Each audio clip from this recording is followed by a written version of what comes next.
Okay,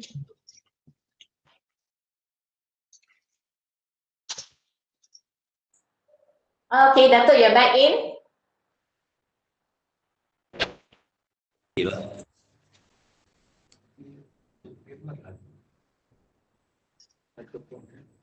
Can you hear me?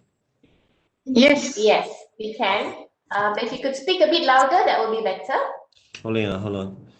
You mean speaking a bit louder? You can't hear me here? Okay, all right.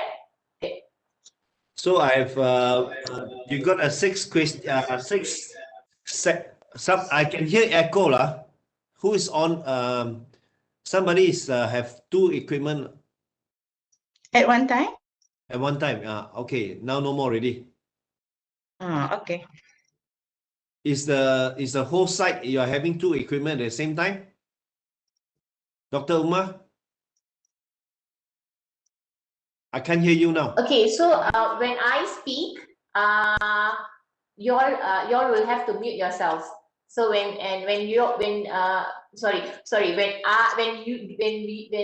let's say Dato is speaking, I will mute myself.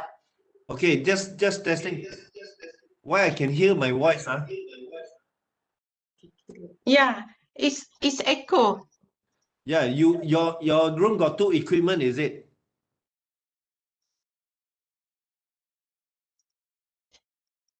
Dr. Umar side got two equipment, is it?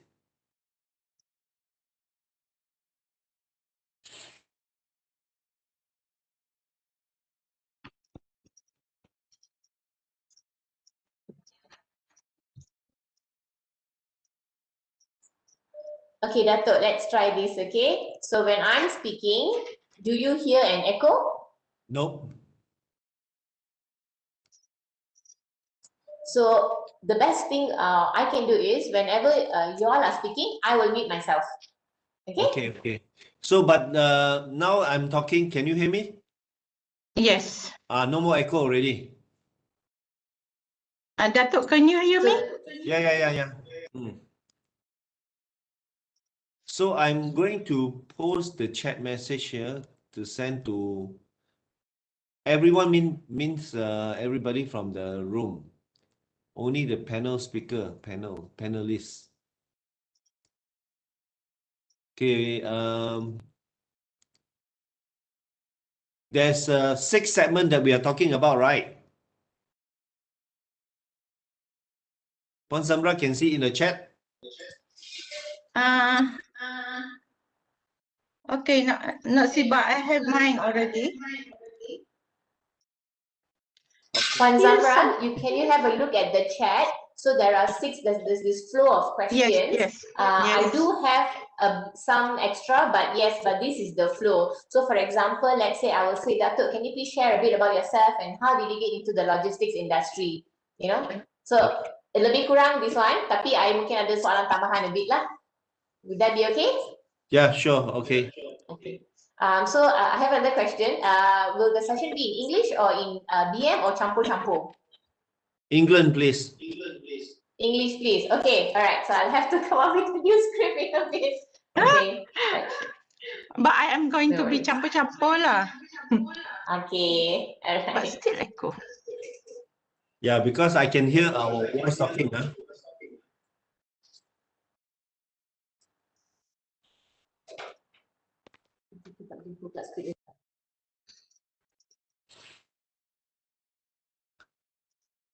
Puan Zamra. Yes. Between you and me, we have no problem. Yeah. Only the host got double echo, two voice. Whenever we talk, then there will be an echo coming up. So I think that there is some equipment that is on the other side also switch on. Maybe for handphone, Dr. Umar. Somebody using the handphone for this link. Might be. Okay, so to alleviate that problem, I will mute myself whenever the both of you are speaking. Okay. So there will be like a 1 or 2 seconds delay before you all start speaking or what. I will mute myself just to alleviate that problem. Okay? Okay, all right. It's time.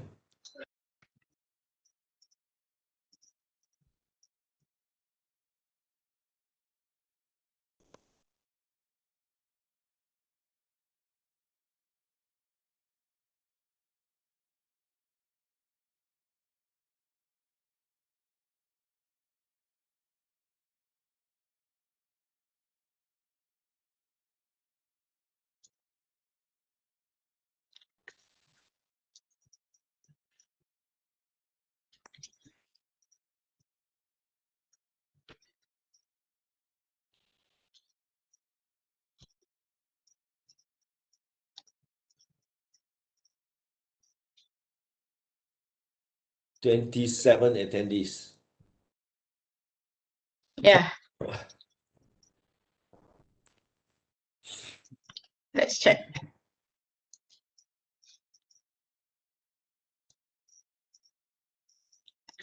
Mr. Tan is here. All the faces, I think, from logistic lecturer.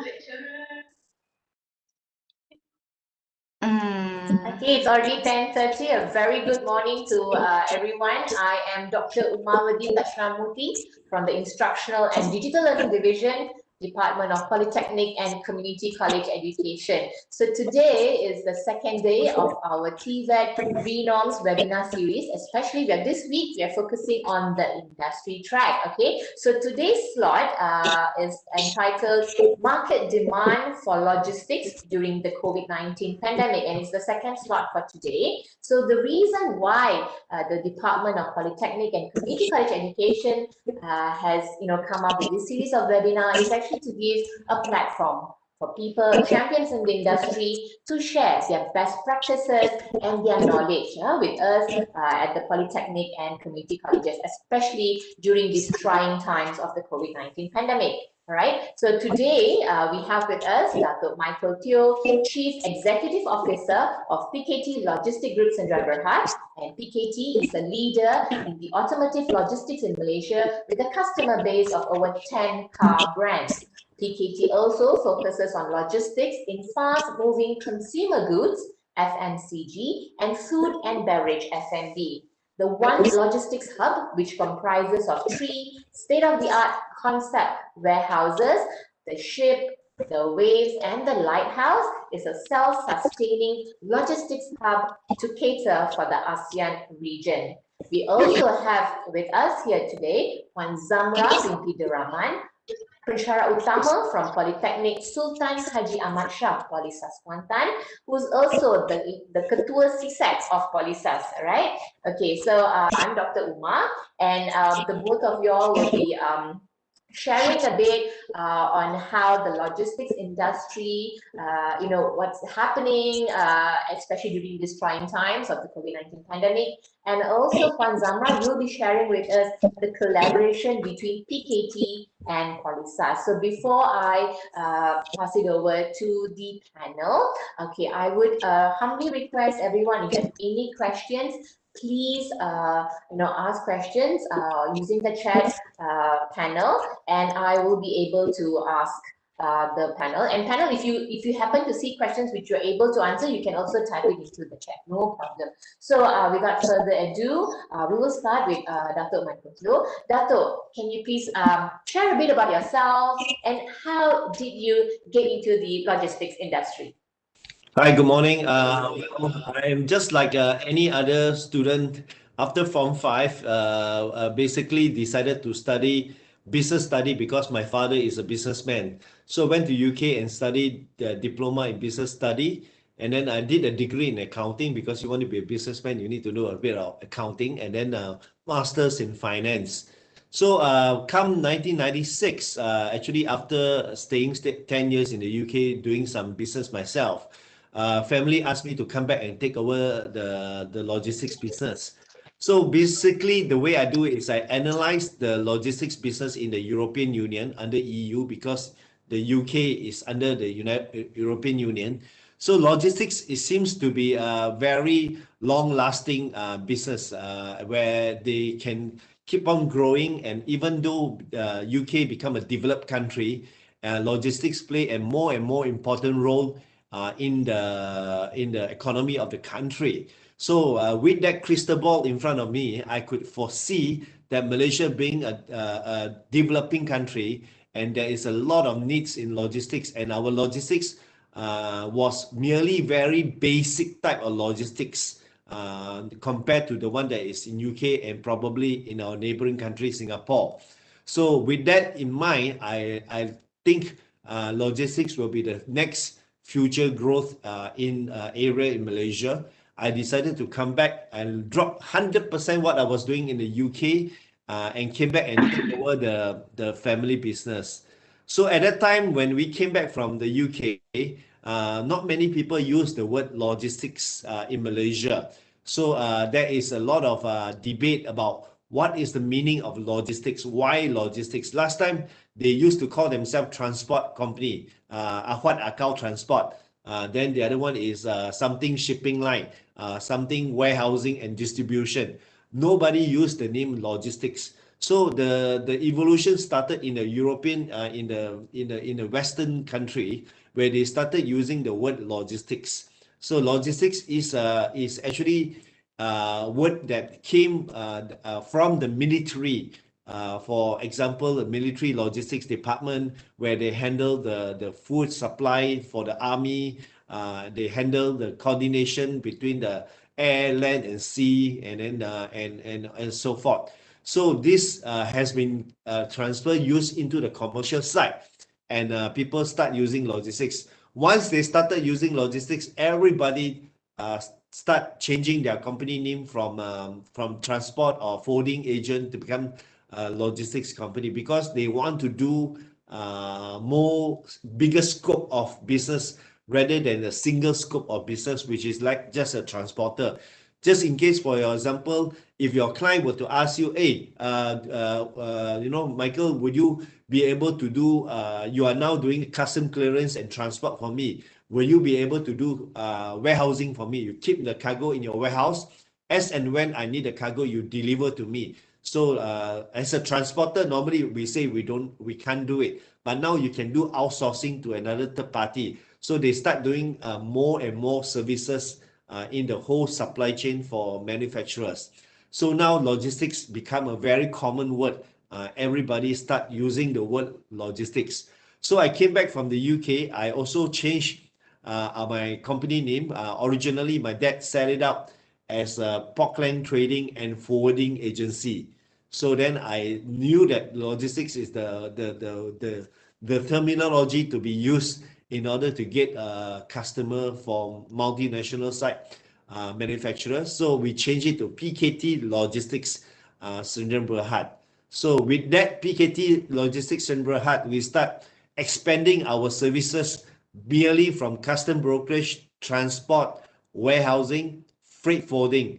All right. So subsequently, during our first transformation, we call it a company transformation program. In order for us to achieve billion ringgit in turnover, we need to move up the value chain of the logistics. So we go into procurement services, which is called 4PL. Normally it's only 3PL. Now we also launched the new product called 4PL, 5PL. And in the world, especially in our neighboring country, there is also 6PL and 7PL. So logistics is a very wide spectrum of job. It is normally outsourced from the factory to a third party, which is like us. So we now do 5PL, 4PL and 5PL, so procurement services and also sub-assembly services on behalf of our client. So that is why I came back to do the logistics business, and here we are today. We are able to achieve towards the direction of being a billion ringgit company. That's interesting. Congratulations. I hope you did a really good choice of coming back, and as you said, it's part of your national service. I read something like that. Yeah, all right. Okay, so Dato, how is the logistics industry doing in general during this pandemic? It will depends on the industry focus for the logistics company. Say, for example, if like you have explained to me just now, that you explained to the crowd just now, that PKT is a niche logistics provider in automotive logistics.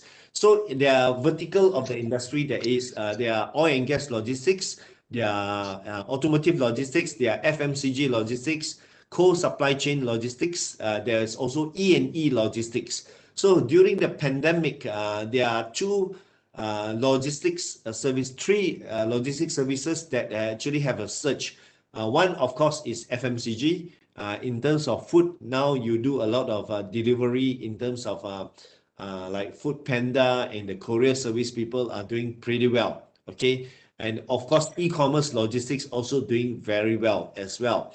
But then automotive logistics, we are having a downturn due to the reason people will not be able to go out, and as a result, nobody buy cars during a pandemic. And especially when automotive is also luxury goods, so nobody spend money on luxury goods during we call it recession, even though I will term it as a technical recession now that we are going on. But then again, another industry that have surged that we are in at the moment is E&E, electrical and electronic. So during the pandemic, more and more people is using webinar, and as a result, everybody need to have computers. So there's computers, equipment and components manufacture have a big surge at the moment, especially in the industrial park like Bayang Lepas and Batu Kawan, where PKT have our largest warehouse, the 12-wave base there. So we are seeing a surge in the E&E industry, e-commerce industry, and F&B industry.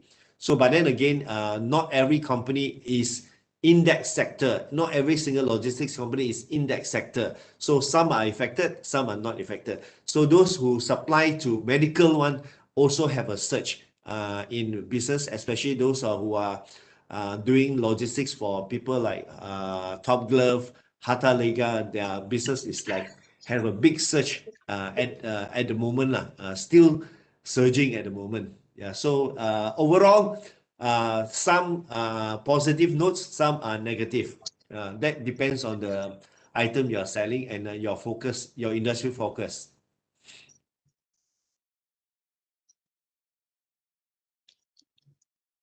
Yes, Dr. Umar? Can't hear you. Okay.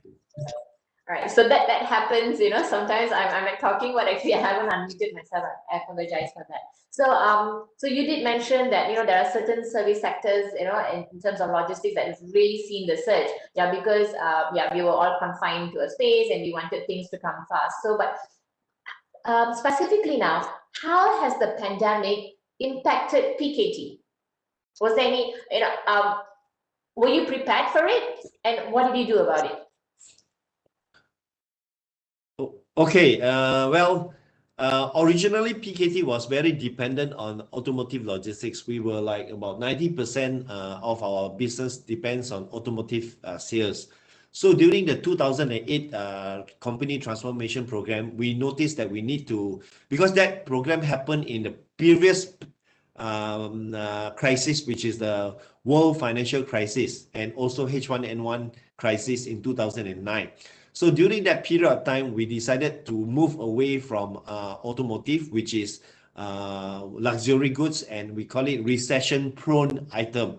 So we had this vision called Wawasan 60/40, where we try to diversify away from automotive to the non-auto sector, primarily focused in FMCG, F&B, and e-commerce, and others.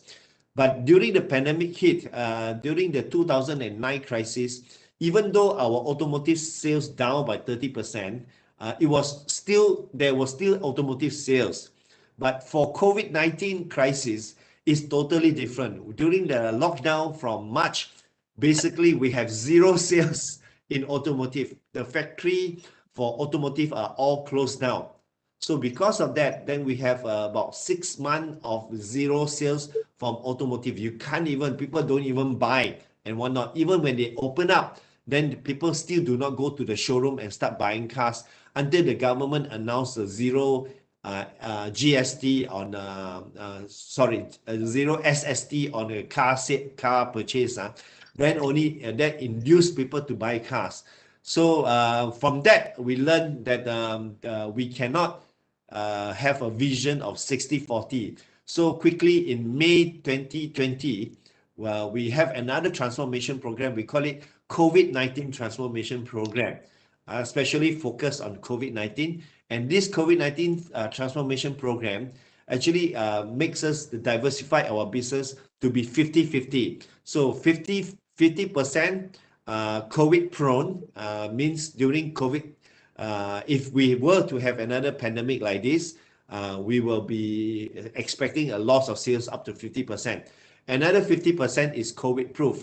So now in terms of COVID proof, our focus is more on we came up with a vision called Digital 20. 20% of our sales should be focusing on the digital business. Okay, of course, digital business means e-commerce. We are now pushing very hard to move ourselves towards the direction of e-commerce, but not on the courier side, more on the fulfillment side, where we will be keeping the stock at home, in our warehouse, and then do the picking and packing on behalf of our customer and deliver to the client. Whereas the delivery, we use two modes of delivery. One is our own distribution network, which is surrounding us, or a courier company to deliver outside outside Klang Valley. So this is how we have decided to transform ourselves.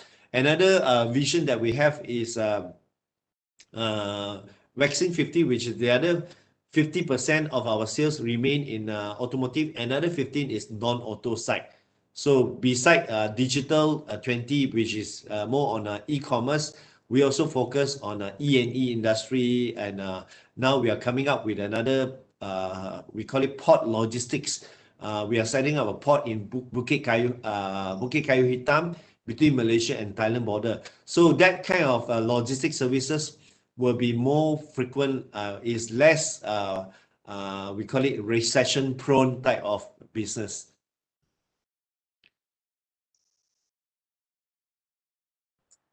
So you did mention about cars not being sold. So there's a report from McKinsey that forecasts that 55% of consumers in China will continue to shop online. For example, buying cars without even visiting the showroom. So has that been happening, where people just buy online and then they just pick up in store? So the model has changed. The business model now has changed. Is that similar to what you have experienced? Well, not really. Not I'm experiencing. My client. Sorry, Dr. Mark, can you mute? Okay. So what happened is in Malaysia, we did see a few dealer for certain brand trying to sell their car online. They did manage to sell, but that is very negligible amount. I think our consumer for luxury goods still want to test drive, feel the car, go there and check out the car and whatnot, because this is not a consumer item that you can buy and then after that you can return within 14 days if you don't like it. So the car industry is totally different compared to the other industry. Whereas for China, maybe because they are into buying everything online, and for a simple product that is already known in the market, say for example, probably Myvi. I think everybody know Myvi. Okay, and maybe a consumer from the day one already know they wanted the first car they want to buy is probably a Myvi or a Saga. All right. So they during the pandemic, if there is a good sale, so they want to take advantage of that. Maybe they will buy. But then you see, buying a car in Malaysia is totally different from China. China will probably pay cash to buy the whole car. But Malaysia, we will go through financing and then we have to apply to the bank. And then the financing people have to get all your details and then do the search. And after that, sign a lot of forms and whatnot. So it's not so easy for Malaysian to buy because nobody will use a credit card, just pay for the full lump sum of the car. Everyone would normally buy the car with the financing, up to 7 years financing or whatnot. So that requires a bank to come in, the hire purchase to come in, and then they have to sign a lot of documents. And that involves meeting the person, bringing the document to see the person and whatnot. So it's not so easy compared to China. So thank you, Dato, for explaining that.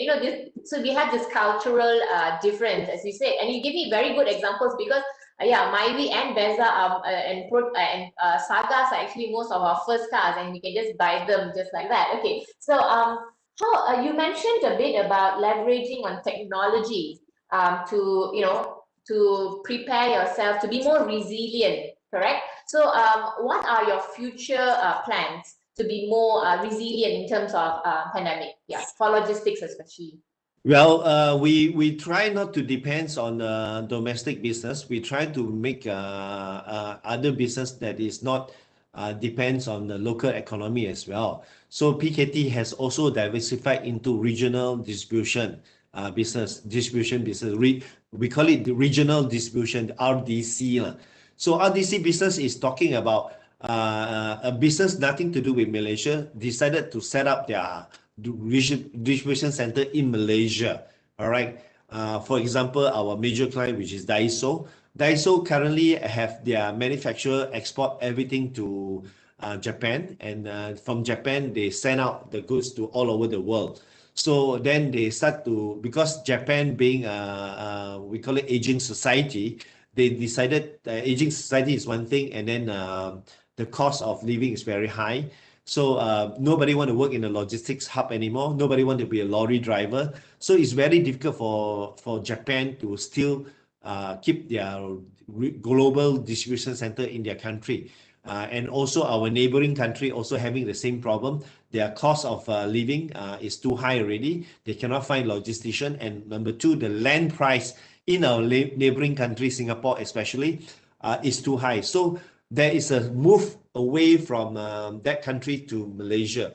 So we try to look for this kind of business that will not have impact if anything were to happen in Malaysian economy. All right. So we are moving away, and then we are going through this another business, which is a regional distribution center business, so that we don't depend our income all on Malaysia. So that is also one of our sub-vision called Wawasan ASEAN 20 lah.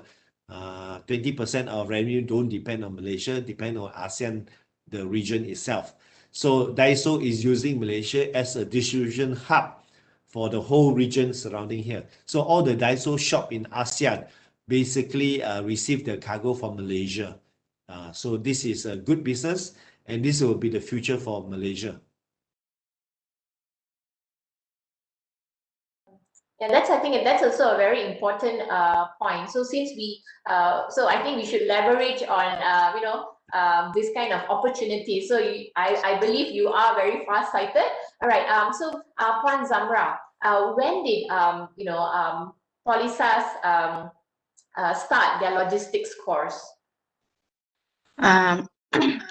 Actually, Polisas started the logistic course is in December 2008. But the first course that was started by Polytechnic Seberang Perai in July 2008. So from there, we as a pensyarah basically has not very much knowledge, but we attend the course and so on to meet the market for our student. Then we do something more on syllabus. So Puan Zamra, so it's already 10:53. I think I'll pass it to you.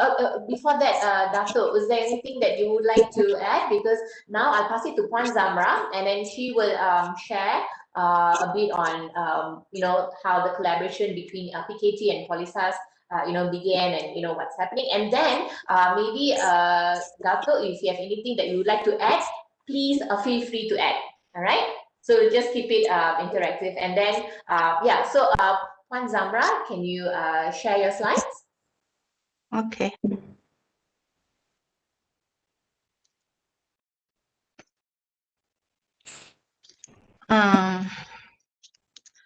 Okay. Thank you, Dr. Umar, our moderator, and welcome to our academician world, and thank you, Dato, for having here today. We are talking now about market demand for logistik during COVID-19 pandemic, dan of course memang dia relate dengan graduan yang dihasilkan oleh Politeknik Malaysia. And nowadays, not only Politeknik Malaysia, but also college community also hasilkan graduan in logistik. So kita dah ada sijil in logistik dan juga diploma in logistik. As we see,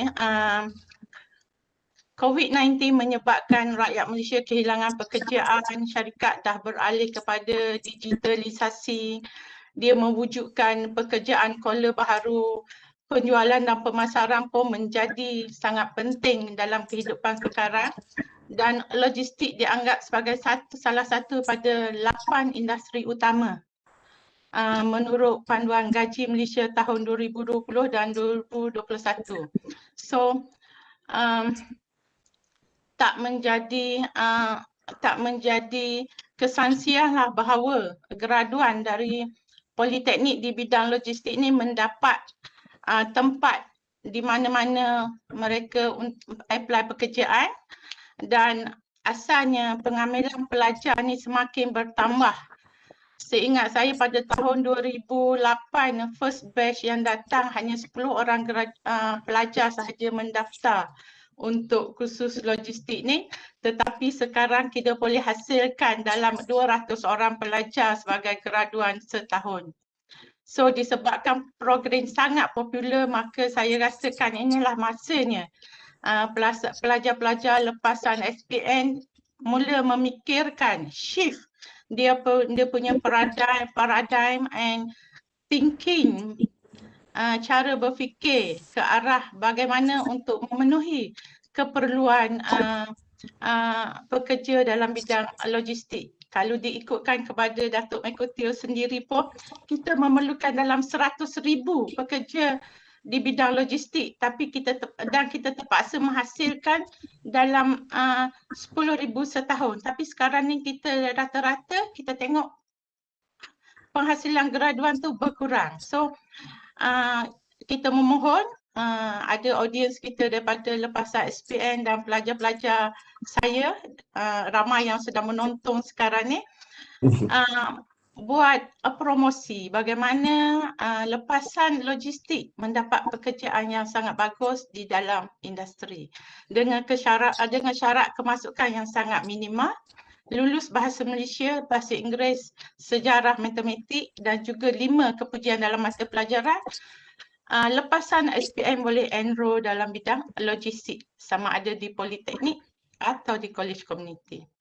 Dan selepas bergraduat dalam 3 tahun pengajian, peluang-peluang pekerjaan terhampar macam tu sekali dengan rangkaian bekalan dalam bidang logistik, dalam bidang pembelian, import, ekspor, pembekalan, kargo, pusat pengedaran dan kawalan inventory. Actually sebenarnya ini bukan sahaja bidang yang boleh pelajar-pelajar logistik ceburi. Setiap industri di Malaysia dia ada jabatan logistik dia sendiri. So pelajar-pelajar logistik boleh memasuki mana-mana industri dengan kelulusan yang dia ada. Puan Zamra, izinkan saya mencela. So, Datuk, so you see, what I've read is delivering products and services at the right time and place, you know, with the right cost, the right quantity, quality. This is at the heart of logistics and supply chain management. So, like just now Puan Zamra mentioned, Puan Zamra boleh tak pergi ke slide yang sebelum tu tadi? Puan Zamra, boleh pergi ke slide yang sebelum ni. So, Puan Zamra has actually shared the peluang pekerjaan in the industry. So, would you like to add what other career opportunities that students, graduates? Because we know that the career opportunities afforded to graduates are at a massive drop because every retail organization has a supply chain. So, this is an area of multiple opportunities for employment. So, Doctor, would you like to add on to this? Okay, you mute first. Okay, so basically at the moment there is an acute shortage of logistician in the market. Beside every single manufacturers will need to have a logistician working inside. So now you are talking about two terms here. One is logistics and the other one is supply chain management. Okay, supply chain management and logistics are well needed in most of the factories because and normally you're working under the Department of Procurement, where procurement and logistics is very important because most of the factory will purchase item from overseas. They need to know the total cost of the item being beside the cost of the item itself, but the logistics cost itself. So all the way from the port of loading, port of discharge, custom clearance, transport to the warehouse, keep in the warehouse how long, and then deliver into the plant. And then the word GAIT actually is also being used a lot because of the fact that the better is your logistics knowledge, the lesser cost to the company it will be happening. So logisticians are needed from all area. So you have to understand there is also logistician in the floor. That means in the warehouse side where you are actually doing the picking and packing activity. Okay, so I think the college community producing certificate in logistics is very good for those people who are interested to work in the logistics industry. For example, if you were to work for me, because I just posted the name on the contact in the chat, we are looking for a lot of logistician certificate, especially level as well, for people that is interested to go into the logistics industry. So you will start from the bottom side, which is not bad in a way that, for example, you are working in Family Mart operation. So you know Family Mart is quite a big brand, right? So you can do picking and packing and whatnot. So and also there is a operation that we are doing in Daiso, where you do all the Daiso, about 100,000 SKUs of Daiso items. And all the things that they are doing here will be include a bit of automation inside there. Sooner or later, next warehouse that we're going to build for Daiso will be fully automated. I would say most 80% automated already. So there will be conveyor system and then ASRS and whatnot. So it is not only the normal logistician will work in the warehouse, there will be also engineer, mechanical engineer, mechatronic engineers, robotic engineers will be working in the warehouse because the investment into the automation is huge. You're talking about at least $500 million and above type of investment. So it is very interesting. Some of our warehouse, we actually handle Tesla component. So, and you know, even though you are on the floor, you will be like, you know, wow, this is the component to make the Tesla, you know. Can you imagine? So this is a very interesting industry we are having here. There is an acute shortage. Not only that, not about talking about the industry that is coming into Malaysia, but like I say again, the regional hub, nothing to do with Malaysia. They actually move from Singapore to Malaysia. There is a migration of warehousing business from Singapore moving to Malaysia because the land price is too high.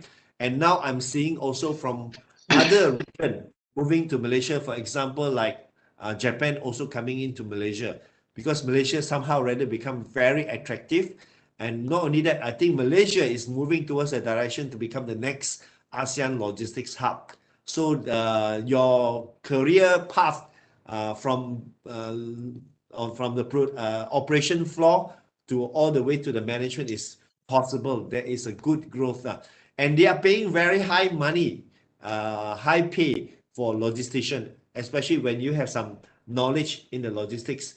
You can get a job easily. Not only job, but higher pay as well. So this is what I'm foreseeing at the moment. The opportunity is great. So like what Puan Zamra said, when I say 100,000, how did I get the figure? Now, basically, for the logistics contribution to the GDP for Malaysia is about 4% at the moment.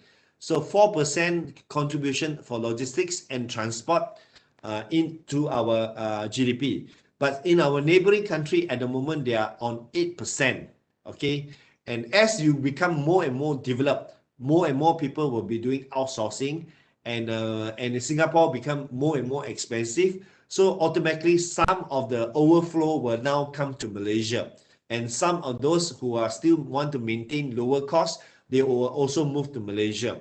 So when this thing happens, there will be a surge in the logistics. So if we were to increase the next 5 years, our logistics contribution to our GDP to 6%, then we know how many billion revenue we are looking at in terms of logistics revenue.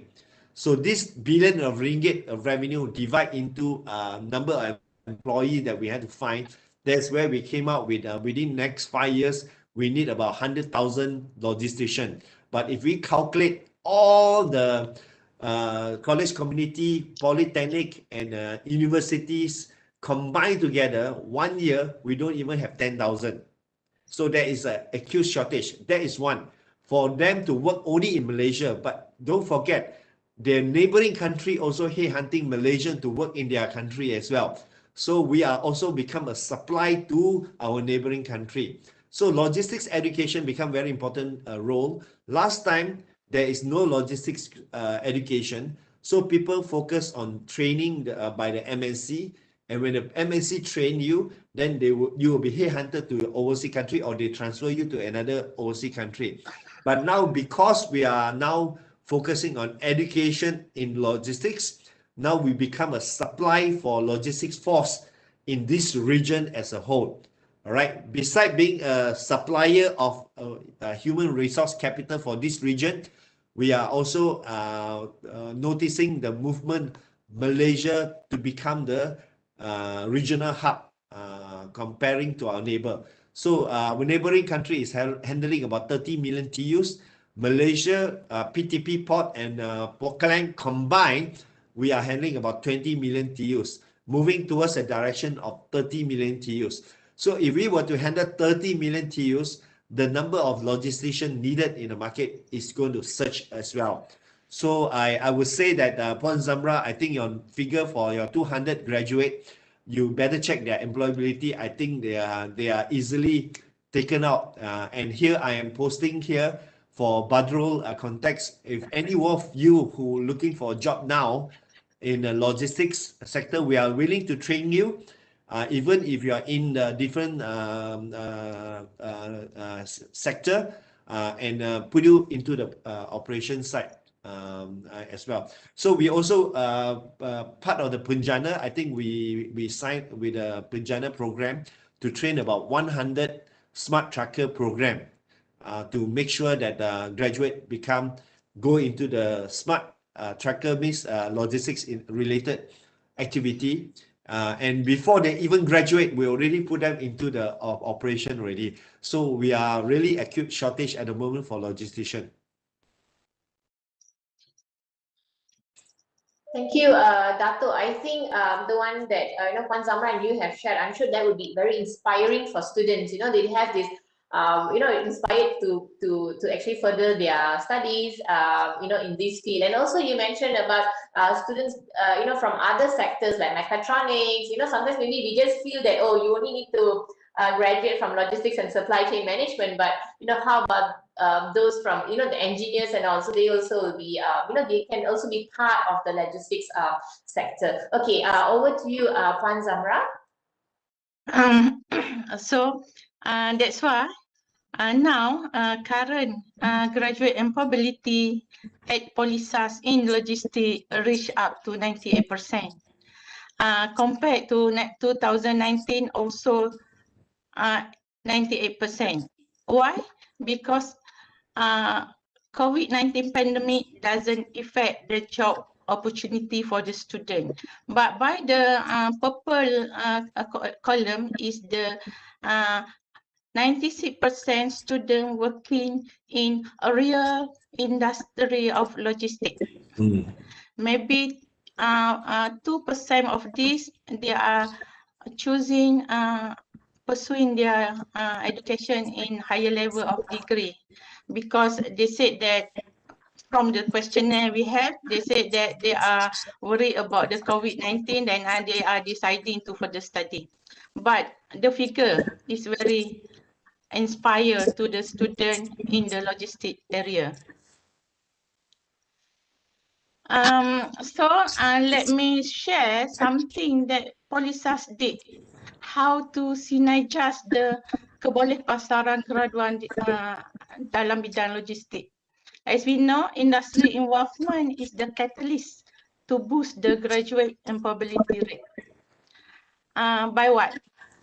Every year we are having our industry advisory committee meeting, which is 2 times a year, even though the KPI is only once a year, but we did it for 2 times a year. So why? We are having our industry meeting with us, discussing about all kind of issues. Second one, we have a kolaborasi aktif bersama industri. Third one, we have also have aktiviti kerjaya, seminar, temuduga terbuka, also involving the industry. Number 4, we have a student visit to the industry, especially to PKT. And number 5, we have involvement of CSR activity for the student and the staff. So let me see. This is the Musyarat Industry Advisory Committee for year of 2020. We managed to have 2 meetings. Then what for? Actually, we are going to discuss about some current issue like keperluan industri berbanding dengan silibus apa yang perlu kita penuhi dan apa yang what is the industry need, and then what is the action to be taken to improve the graduate employability. Is there any seat for the student to do the practical training, structured internship program for the student? And currently we managed to have several our students doing their internship at PKT Logistics and some other industry that we are collaborating. Up to now, we have already appointed 16 industries to be as our industry advisory committee. And then we are looking also for the staff attachment in the industry in order to make their knowledge align with the industry need for the staff. And then we are doing several programs to make a student marketable in the logistic industry, such as value added in professional certificate, certified in 5S, and so on. So this one, how the kolaborasi industry is needed in one polytechnic, because when we have industry collaborate with polytechnic or college community, we have to align our curriculum with the industry need. And then we also can do some corporate responsibility activities and some scholarship. Then now POLISAS had to collaborate with 70 industries. Then one of them is a very our loyal industry partner is PKT Logistics. So thank you to Dato for having us in your industry. Almost 10 years already, oh? Now it's from October 2012 and 2001. It's going to be 9 years already. We are together. Let me just share the experience we have, because PKT, we know that the logistics industry is talking about scalability, how fast we can scale our business when we have customer coming in. So if we cannot find our employee, that will be a problem for us. Then we will depend on foreign laborer. So we call foreign laborer, we call it Panadols. So when we cannot solve issue, we just depend on the foreign laborer. So that is why we decided to do collaboration with the polytechnic side. I think originally it started with a polytechnic student requesting to do internship in PKT. So then subsequently followed by industry visits.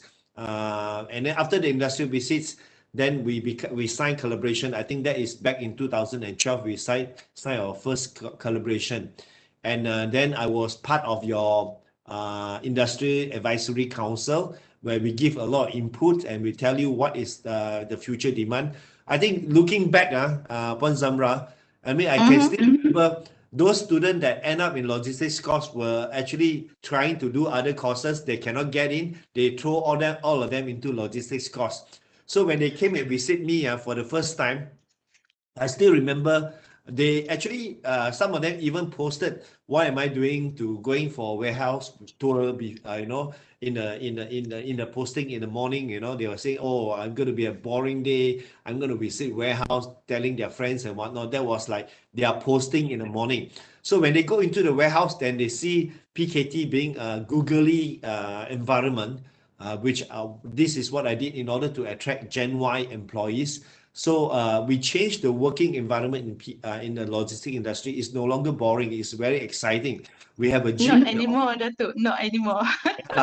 So now the term, even the logistics, and now people say, oh, very sought after type of title already. So that transformation of the mindset changed already from people that don't want to study in the logistics, and today you say you have 200 per year registered to study logistics. So that is a tremendous gain, and that shows that logistics is the future course for the future employees. Because if you study other subject, you better make sure that you have a job after you graduate. But if not, then you better look for a job that subject that can secure you job in the future. So logistics, I think Prawn Zana have shown you also, is 98% employability. I do not know what happened to the 2%.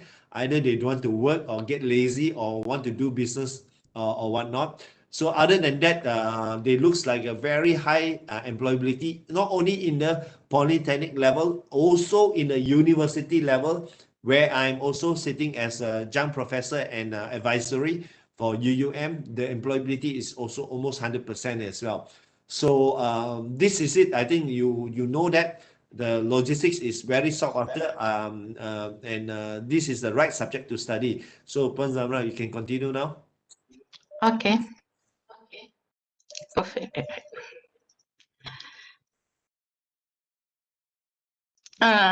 So as you know, from tahun 2015 hingga tahun 2019, PKT Logistics telah menganugerahkan beasiswa kepada pelajar.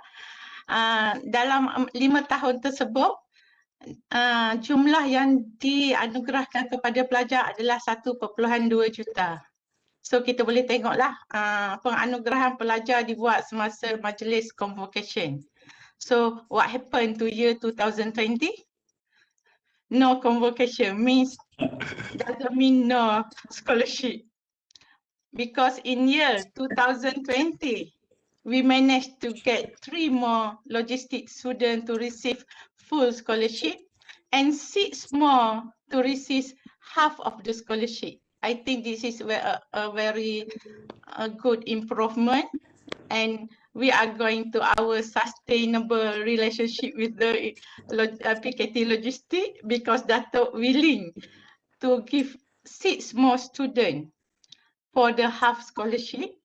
And then in year 2021, after our meeting last time, the discussion will come up to the 3 more logistics students will receive full scholarship.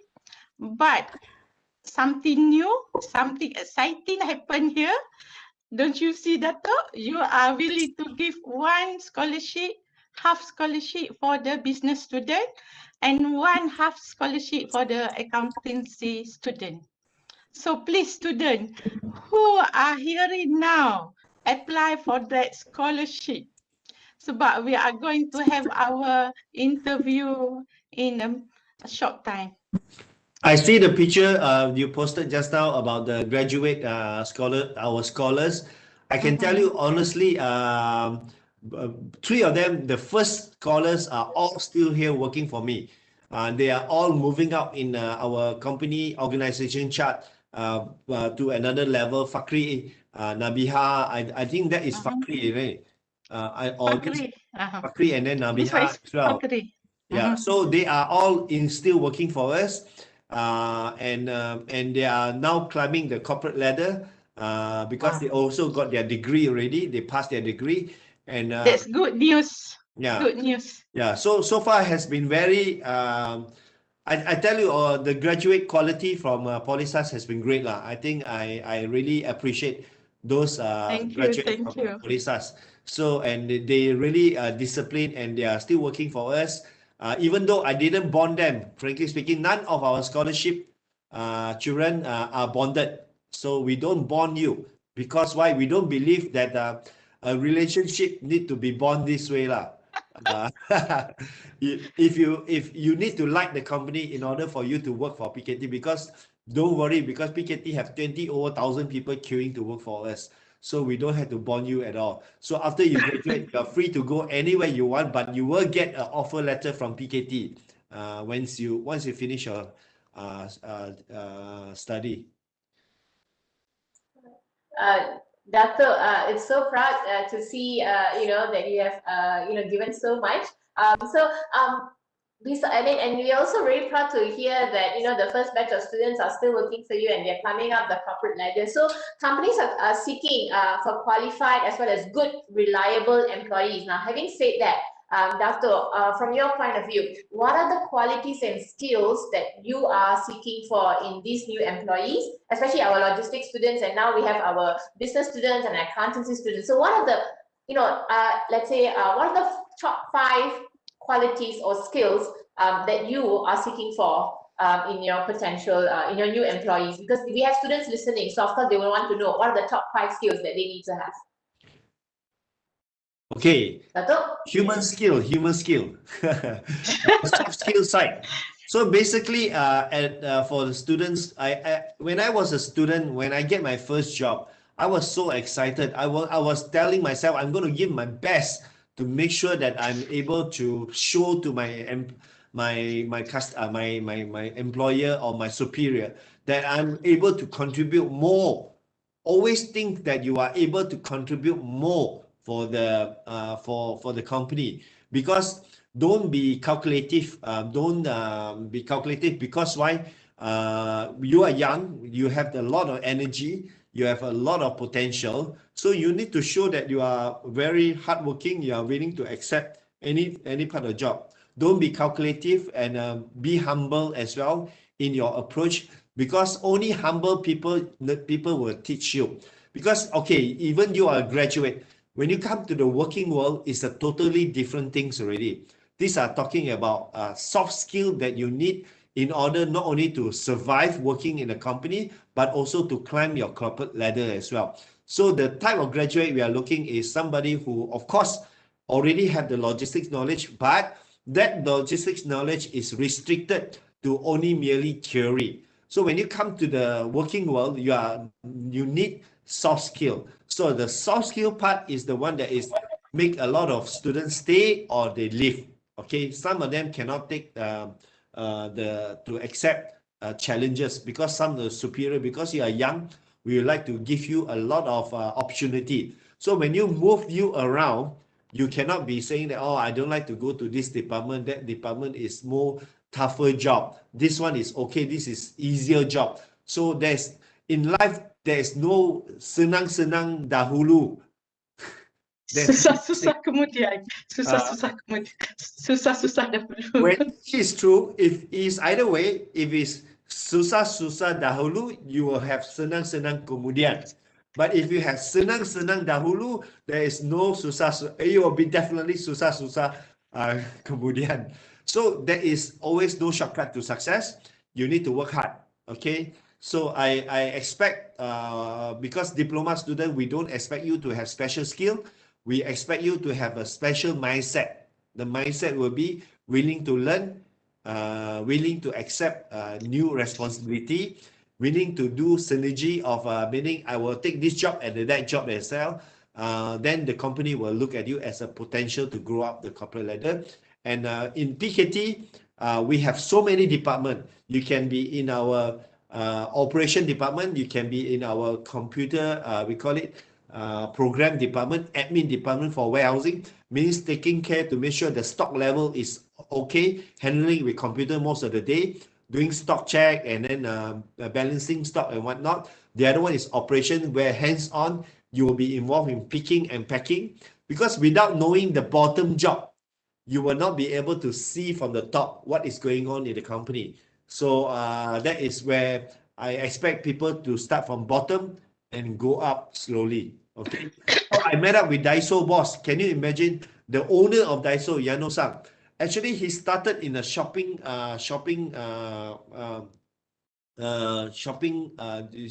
supermarket.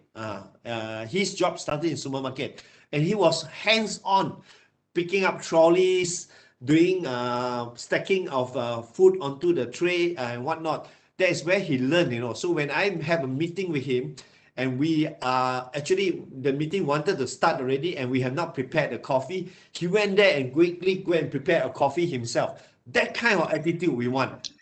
You know, if you want to emulate what type of character I should behave like Japanese. That is the best what do you call character for loyalty to the company, and very proactive. Okay, loyalty to the company, very proactive. Don't keep on moving around when somebody give 50 ringgit or 100 ringgit extra salary, you jump already, because the company invests into your future.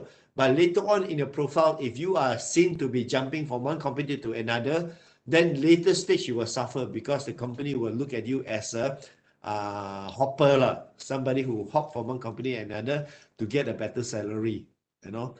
So that one you will not be long term, you will not be able to get very far as well. Okay. So may I continue? Sure. Yes, Okay. you may, Puan Zamra. So Polisas juga menguruskan beberapa aktiviti kerjaya, dan aktiviti kerjaya ini memang mendapat sokongan penuh daripada PKT Logistics. From the picture as shown, you tengok Datuk Michael Teo sedang memberi ucap tama dalam Polisas Career Fest in 2015, and you see the crowd here. Don't you feel proud, Datuk? The crowd is here. And then we have seminars taught by also PKT Logistics staff, and we have also focus group dialogue attended by Dr. Sharon. Thanks to Dr. Sharon, the academician and the staff from Petronas. We have a talk, and then this is the crowd. So this is one of the way to inspire the student to join this logistic course. Then we have some more seminars. We call it as a CEO faculty program. Seminar Hala 7 Pelajar DLS is a kind of back to the nostalgia, logistic career opportunity. Datuk always spare some time for the student logistic at Polisas. Thank you, Datuk. And you see Datuk how sporty he is in the crowd of the student. And this time we were inviting the student from Polytechnic Seberang Perai, student from Polytechnic Nilai, also student from Polytechnic Metro JB to attend our program. And then this is one-stop center for the logistics student. Then we have also do some open interview, which is we do it as our CSR also, call for the community to come and do some interview, even though we have our own graduate to attend the interviews, but we receive about 70 company to attend the 70 companies to do the interview for student job placement. DRB Highcom, we have PKT every 24 last time come here, CHU and so on, all regarding in the logistic company. And also we have a lawatan industri ke PKT Logistics, and I still remember that Datuk said that every single student of logistics must at least once visit PKT Logistics. Is it true, Datuk? Yes. Okay, so actually industry visit is one of the syllabus in our logistic course.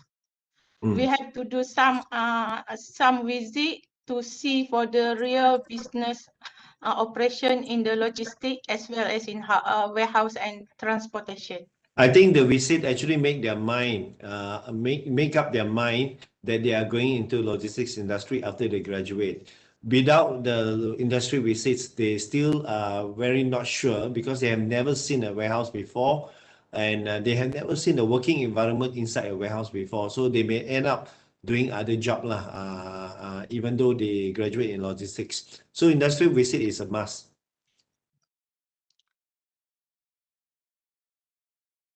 So next, we have some CSR. Kita mengadakan aktiviti CSR bersama dengan PKT Logistics pada tahun 2017. This is a big successful program yang mana one of them is we telah memecah rekod Malaysian Book of Record, the most number of participants in Young Entrepreneurship Competition. We have 885 students join this program and we collect the dana sebanyak RM103,879 dan Datuk is there during our launching. Dan we dapat liputan utama dari TV1. Dan Datuk also one of the panel jury sebab Young Sociopreneur Program adalah satu program yang melatih pelajar-pelajar kita menjadi usahawan dan pada masa yang sama mengagihkan keuntungan kepada society. So in order to inspire and motivate students to join this program, we did it in a way of competition. I think Dato' is very happy to be one of the panel there last time. What is your comment, Dato'? So I think YS2P is one of the success program of POLISAS lah. I think with your hard work, and also I think in I remember the speech given by I think Dato' Mary, is it? Mary Yap. Yes. Dato' Mary. So is looking at many prompts for a student to achieve. One is looking into entrepreneurship as well.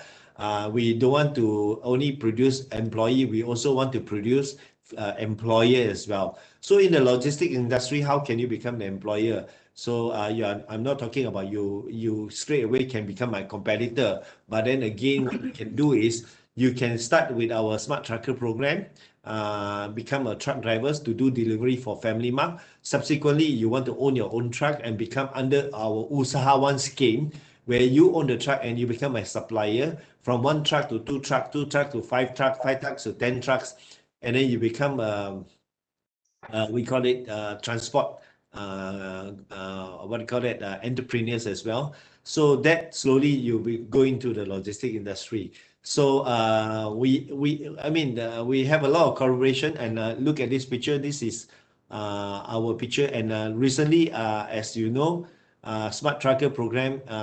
Smart Trucker program are actually given to polytechnic students, especially from POLISAS. One of our biggest supporter for Smart Trucker program is POLISAS, where they were given a choice to become a Smart Trucker for 4 years only.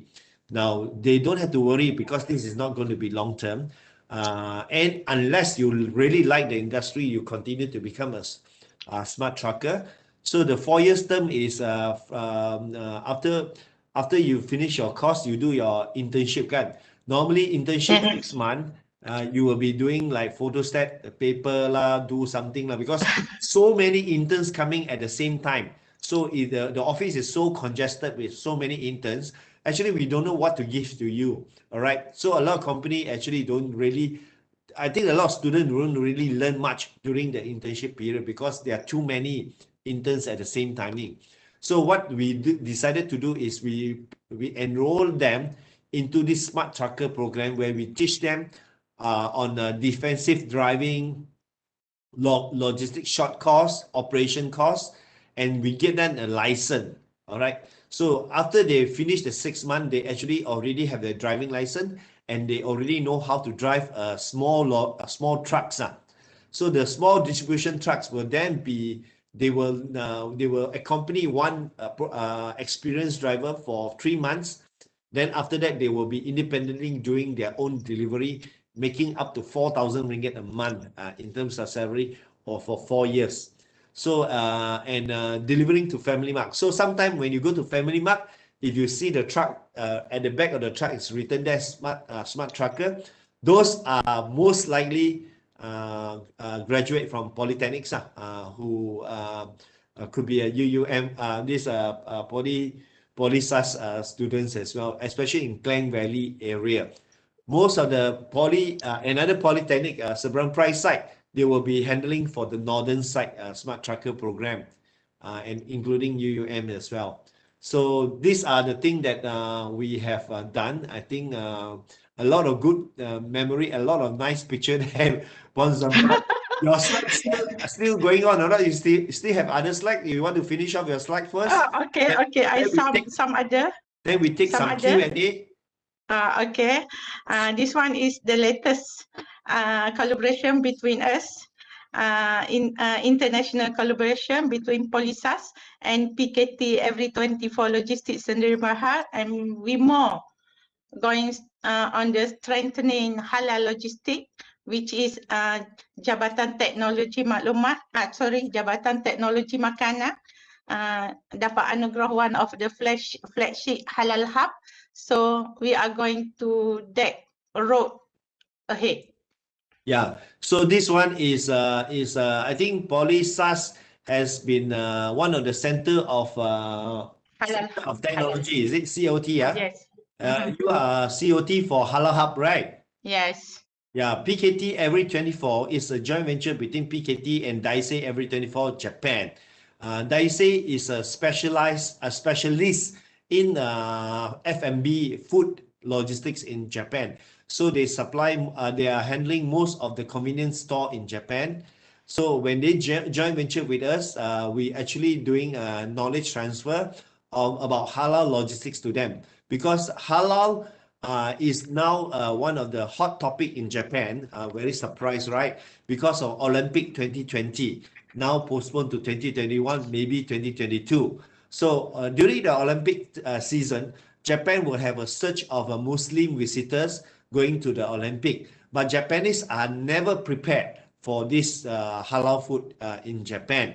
So the government was very scared of not able to supply food during the Olympic season. So they actually look at Malaysia as a source of knowledge on halal food. So with the halal food, we need to have halal logistics. That is where DISE every 24 came to Malaysia looking for halal logistics partner, where they partner with PKT, and we are now doing halal distribution for Family Mart, Mary Brown, to say a few of them lah. Okay, so this is a good collaboration. We are now looking for the DISE every 24 to allow one graduate from this POLISAS to be able to do their training, 2 years training program attachment in Japan. So if this happened, that will be because while we were talking, then we went into pandemic negotiating about this.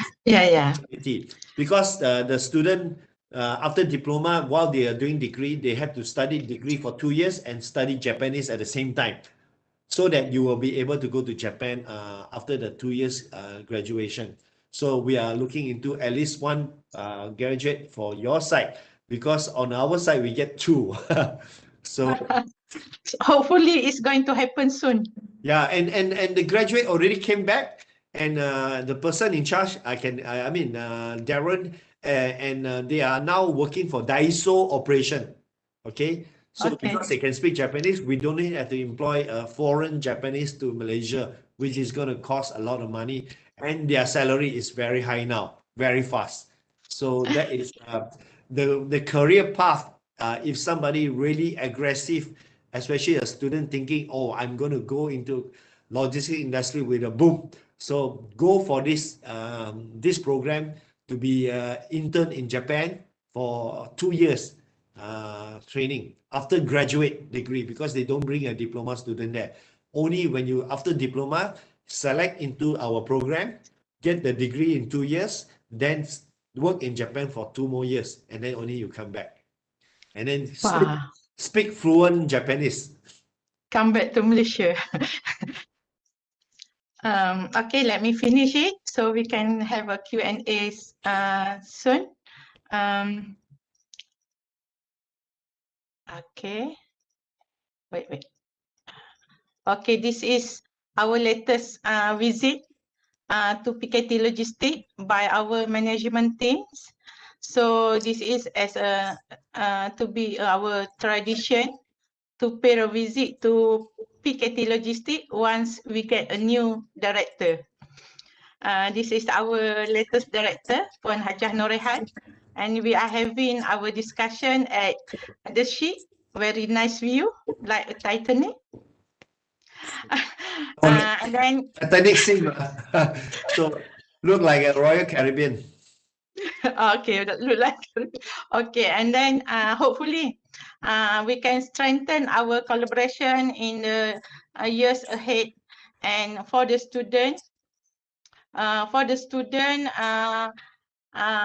graduate in logistic field, they are must confident that there are still job opportunity for them. And then collaboration with the industry is very important for our polytechnics to close the gap between market needs and our graduates. Not only in the intellectual side, but they must be proactive and then have some sense of corporate responsibility. So sit back, a student and audience. Life is a climb. The view is great. So thank you from me. We get back to Dr. Umar. Can I just add the final touch here? Actually, in terms of industry and institution collaboration, I think our collaboration is one of the success story need to be shared with other polytechnics as well. I have signed a lot of collaboration with other polytechnics, so and also universities. It cannot be you wait for me to make a move. You need to make a move. So the relationship need to be attached, to be from your side to come and meet us regularly and discuss with us what other things to move forward, because we are more focusing on the business side. In terms of collaboration, I cannot be thinking about your side. So the initiative come from your side. So when POLISAS are making this kind of move, that regularly keep us in touch and then invite us, join this program or come and visit and stay in touch, that give us, let us think that, oh, this institution is worth to spend our time with, because they have reaction, rather than it's a one-way ticket. We only give but nothing else. They come back, they don't talk to us.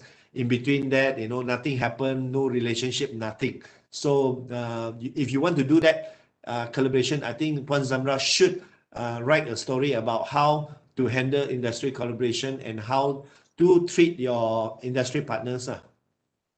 Okay, I will, Dato'. I promise. Okay, thank you very much, Dato', for the very promising compliment to POLISAS, and we as lecturers, students are looking forward to meet you once again. Okay, thank you. Okay, so I stop my slide. I would like to thank both Dato' Michael Teo and Puan Zamra for the informative sharing session. So we will take a few questions. So we have a question just now. Can you share about PKT's experience on halal logistics practice? I think you did share, but is there anything else that you would like to add further on the halal logistics practice? Yeah. Anyway, let me tell you what happened in the industry, why logistics, F&B logistics is growing bigger and bigger. Of course, when I talk about halal logistics, I'm more focused on the F&B side rather than the FMCG product. Okay, FMB, because as you know that people are buying more things online.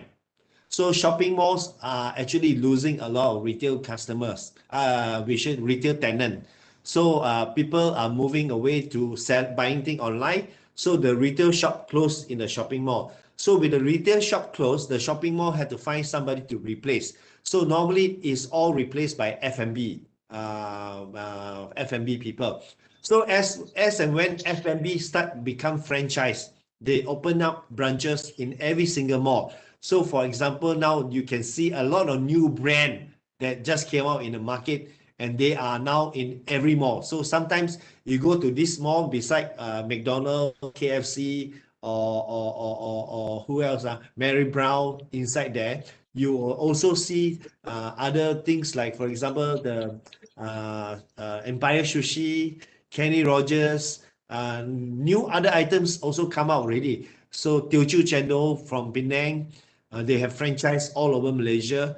So these are the new phenomena that is happening in Malaysia. Franchising business is doing very well. So not only they open one branch themselves, the original branch, but they also have franchise all over Malaysia. So with all the franchise, they need to have central kitchen to produce the food for these branches. So when they need to have a central kitchen, they need to have a distribution center also. So normally the central kitchen people, they don't want to keep the food themselves. After they make the food, they freeze it. they send it to our truck. Our truck will bring it to our own cold warehouse. Okay. So and then keep it there. And as and when they want, we will pick and pack, and then we deliver to the outlets. That's what's happening now. So most of these franchise in the mall are actually also halal. So because of that, I see in a search in the halal logistics in Malaysia.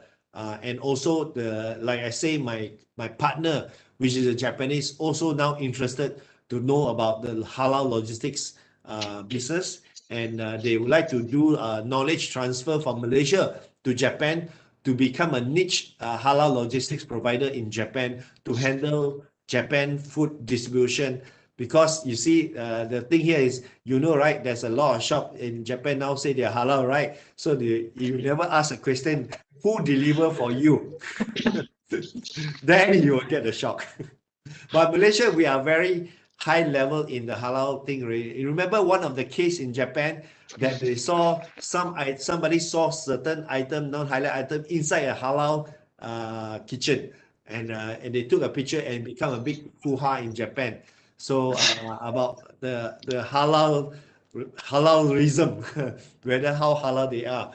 So that is why Jakim is one of the most popular halal brand in the world that is trusted by all the people, especially the Middle East tourists. When they go to anywhere, they saw Jakim, they will know, oh, this is definitely a halal certified product. Okay. Can I add some more, Doctor Dato'? Yeah. In POLISAS, we have value-added courses that we call it as a halal executive certificate that we open for the public. And then if the logistician graduates need some halal cert in the conduct by JAKE, POLISAS is the training provider.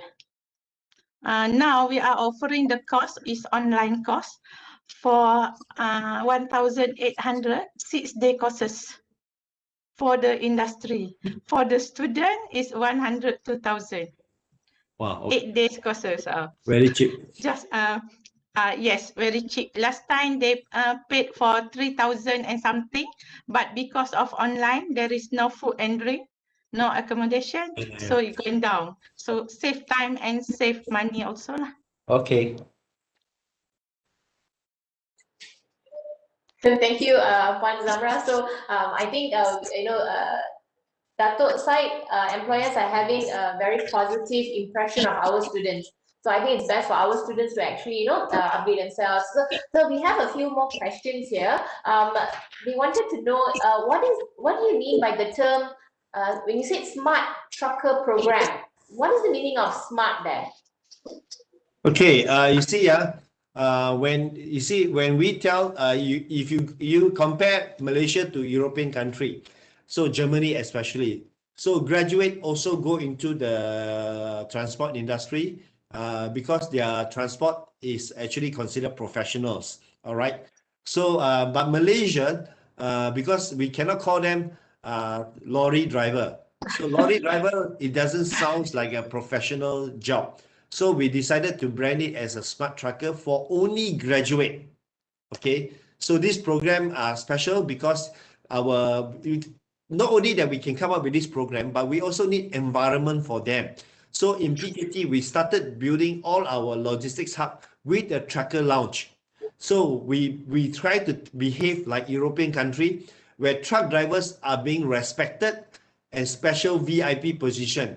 Where if you go to my warehouse in the 12th Wave in Penang, you have a lounge with a pool table, and you have a astro, have a massage chair, and a sleeping chair there for you to rest. So what happened is truck drivers are now being more respected because we expect them to be more professional in handling our goods, because they are our contact channel people. They are the one who going to our, beside collecting the goods into the trucks, deliver, and they are our front person to our client. For example, when you do delivery to Family Mart, not only the Family Mart people receiving side will receive service from you, but some of them expect you to speak English as well, and also the ability to handle all the equipment, the scanner and everything one shot.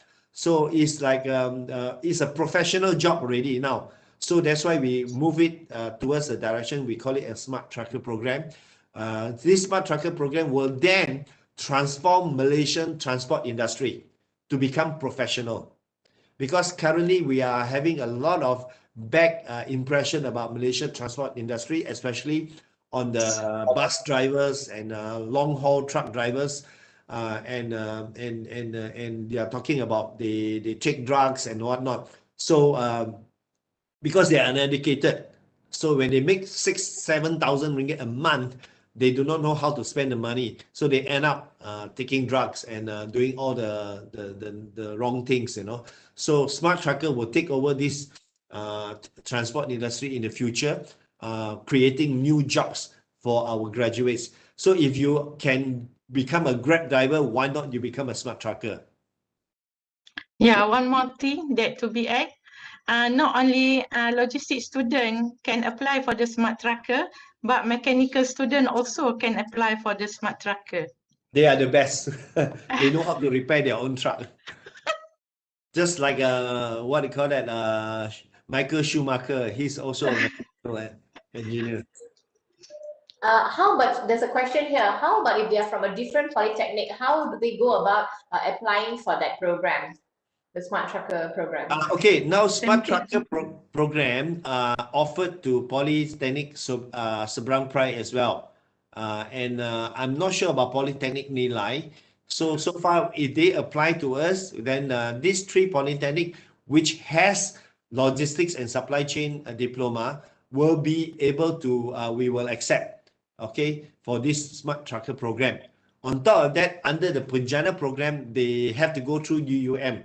UUM are the window for us, for them to register with UUM, and UUM will then forward it to PKT. So that one we committed up to 100 smart truckers. Yes. It was also. So we also have a question on from UUM. Is PKT offering scholarships for students to continue studies, at the University of Hull under UUM? No, we have an equally good program here in Malaysia. You don't have to travel all the way to Hull, because if I give to one Hull scholarship, it's equivalent me giving to 3 scholarship for studying a degree. So we are offering scholarship to study with University of Plymouth degree, almost same ranking, but in Malaysia. So it's better that we give to 3 scholars rather than give to 1 to go to UK. So only normally. And one more question, how to join the program in Japan? How do you join the program in Japan? So you go to your PIC in now we are only offering this to POLISAS for now, for this halal logistics program. So if the student from POLISAS that is chosen by the Japanese become our scholar first. So we will choose 3 scholars. Among these 3 scholars, the Japan side will choose one of them, that when you finish your degree, you'll go to Japan. So immediately after you start, because they will do 2 years degree with us, during that 2 years, we will start asking them to do a part-time Japanese language program, because in my partner in Japan, nobody speaks English except maybe one staff become your window to help you during that period of time when you study working there. So it's quite tough if you don't speak Japanese. So I think that's all we have, the question. So before we end, Dato and Puan Zamra, so maybe some key points that you would like to share to the audience. First, Dato first, just. Okay, basically today we are talking about the logistics graduate demand lah. Okay, so I now want to confirm with you. It's very exciting. There are millions of square feet warehouse built every day. I'm actually tendering for this. The future Daiso GDC is going to be 1/million square feet. Probably the largest distribution hub in Malaysia, even bigger than IKEA. IKEA is already started making Malaysia as a regional distribution center. So there itself, you need about at least 400 to 500 employee there. So our site will be 500 to 800 employee to that range. And I have seen a lot of logistics property company opening up their warehouses in Malaysia in large scale. So there is a migration of distribution center to Malaysia side. Now we still depend a lot on foreign labor. Okay, the reason is because Malaysian thought logistics is a boring place. It's not sexy. They don't want to work in this industry. As a result, there is a mismatch between the industry and the institution here. So I'm here to confirm that the logistics is the future. Your pay can go up to very high level. Our C level, our GM level is over 5 figures, so you can move towards that direction to become a GM of a company. There are so many warehouses opening up in the market. If you start now, maybe in 5 to 10 years time, you will be inside the management team and you can get a 5-figure salary as well. So and it's a very good future. And so far, I came from the UK and European Union. You look into logistics in US, Amazon logistics. You look into Alibaba is talking about logistics. Everything is about logistics. All right. Logistics is not a sunset industry. It is up and coming and is ever growing. So, and then especially Malaysia, our land price is still cheap. We are still a very low cost country. We are moving towards a direction. We are facing 1,000 kilometers of Selat Melaka. There's no way they will change the logistics hub to another country. Our nearest competitor is from after Singapore is us to be the next one. The nearest will be Indonesia. But looking at Indonesia infrastructure, they are still very far away from Malaysia. They don't even have a big port. Their port is still very congested. And then the next one is Thailand. Thailand is far away from us.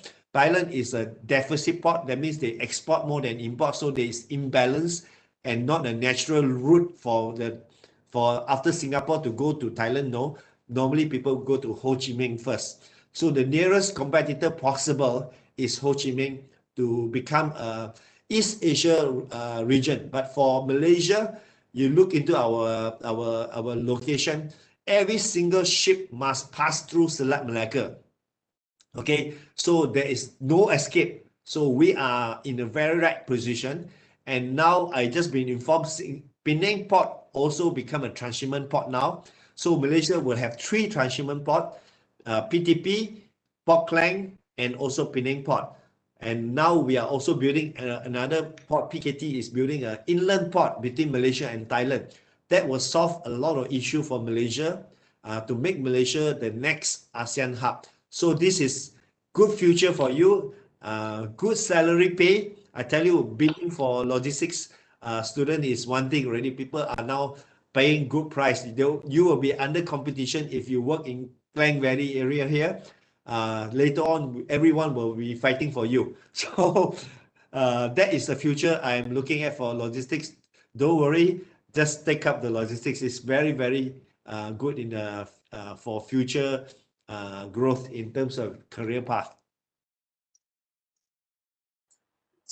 So, Dato, you have actually shared with us briefly what's the future of logistics and what's in store for the students if they, just read these opportunities. All right, Puan Zamra, 1 or 2 lines from you about the key points in our session today.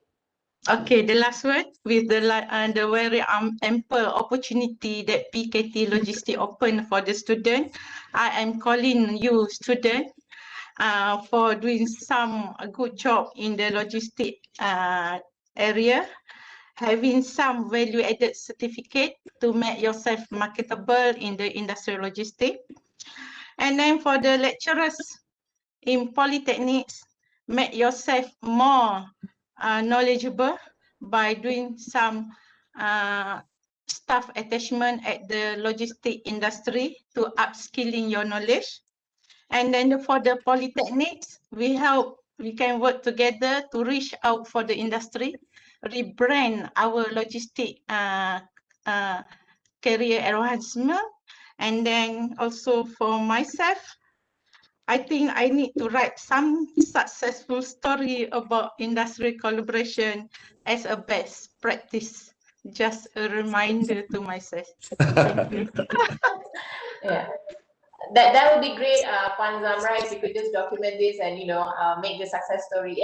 As what Dr. Michael Teo said, we have these success stories between PKT and POLISAS, and if you have, if you're going to document it, this can be also a benchmark for the other polytechnics if they want to follow through, and we can also maybe expand to other sectors as well, since so many sectors have the potential to actually collaborate together in the logistics and supply chain industry. All right, so I think that's all the time we have today. It's been a fantastic session. I was actually a bit scared and nervous if I would do justice to this topic, but I did do my homework.